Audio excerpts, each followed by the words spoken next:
നമ്മുടെ entire mood uplift ചെയ്യുന്ന kind of movies ഉണ്ട്. നമ്മൾ ലൈഫിൽ നോക്കുകയാണെങ്കിൽ പലതരത്തിലുള്ള പ്രശ്നങ്ങൾ ഫേസ് ചെയ്യുന്ന ആളുകളുണ്ട്. റിലേറ്റഡ് സ്ട്രെസ് ആകാം, അല്ലെങ്കിൽ ഒരു മാരേജ് റിലേഷൻഷിപ്പ് പ്രോബ്ലംസ് ആകാം, അല്ലെങ്കിൽ പലതരത്തിലുള്ള ഓഫീസ് പ്രോബ്ലംസ്, ടീം ലീഡിൻ്റെ പ്രഷർ, മാനേജറിൻ്റെ പ്രഷർ, അങ്ങനെയുള്ള പല പല പ്രശ്നങ്ങളാണ് ഓരോരുത്തരും ഫേസ് ചെയ്യുന്നത്. നമ്മൾ ചൈൽഡ്ഹുഡ് തൊട്ട് തന്നെ ഈ ഒരു പെറ്റ്സിനെ വളർത്തുന്നവരുണ്ട്. അതിപ്പോൾ ഡോഗ് ആവാം, റാബിറ്റ് ആവാം, എന്ത് കൈൻഡ് ഓഫ് പെറ്റ്സ് വേണമെങ്കിലും ആവാം. നമ്മളെ അൺകണ്ടീഷണലി ലവ് ചെയ്യുന്ന ഒരു കാറ്റഗറിയാണ് ഈ ഒരു പെറ്റ്സ് എന്ന് പറയുന്നത്. കാരണം നമ്മളുടെ കൂടെ പണ്ട് തൊട്ടേ ഉള്ള ഒരു ബന്ധമാണ് ഈ ഒരു പെറ്റ്സുമായിട്ടുള്ള ഒരു അൺകണ്ടീഷണൽ ലവ് ആണ് അവർക്ക് നമ്മളുടെ മേത്തുള്ളത്. അച്ഛനും അമ്മയും കഴിഞ്ഞാൽ പിന്നെ അങ്ങനെ ആ ഒരു ബന്ധം ഈ ഒരു പെറ്റ്സായിട്ടാണ് കൂടുതലും വരുന്നത്. സോ ഒരു അറ്റാച്ച്മെൻറ്റ് നമുക്കുണ്ടാകും.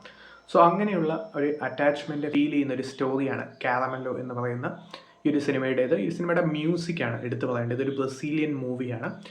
സോ ഇതിൻ്റെ ഒരു മ്യൂസിക്കും ബാക്ക്ഗ്രൗണ്ട് സ്കോറും ഒക്കെ എടുത്തു പറയേണ്ട ഒന്നാണ്. ഷെഫായിട്ടുള്ള ഈ ഒരു പെട്രോയുടെ ലൈഫിലോട്ട് അൺഎക്സ്പെക്റ്റഡ്ലി കടന്നു വരുന്ന ഈ ഒരു ഡോഗ്, ഹോപ്പും റിയലൈസേഷൻ, അങ്ങനെ പല പല പോയിൻറ്റ്സ്, ജീവിക്കാൻ തന്നെ ആഗ്രഹമില്ലാത്ത ഈ ഒരു ക്യാരക്ടറിനെ എങ്ങനെയാണ് ആ ഒരു ഹോപ്പ് അദ്ദേഹത്തെ കൊണ്ട് അപ്ലിഫ്റ്റ് ചെയ്ത് ഒരു മോട്ടിവേഷൻ പോലെ അദ്ദേഹത്തെ കൊണ്ടുപോകുന്നു, ചെറിയ ചെറിയ കാര്യങ്ങളിൽ നിന്ന് എങ്ങനെയാണ് സന്തോഷം കണ്ടെത്തുന്നത് എന്നുള്ള ഒരു പോയിൻ്റാണ് ഈ ഒരു സിനിമയുടേത്. സോ അത് വളരെ ഗംഭീരമായിട്ട് പറഞ്ഞ ഒരു ഹാർട്ട് വാമിംഗ് ആയിട്ടുള്ള ഒരു ടെയിലാണ്.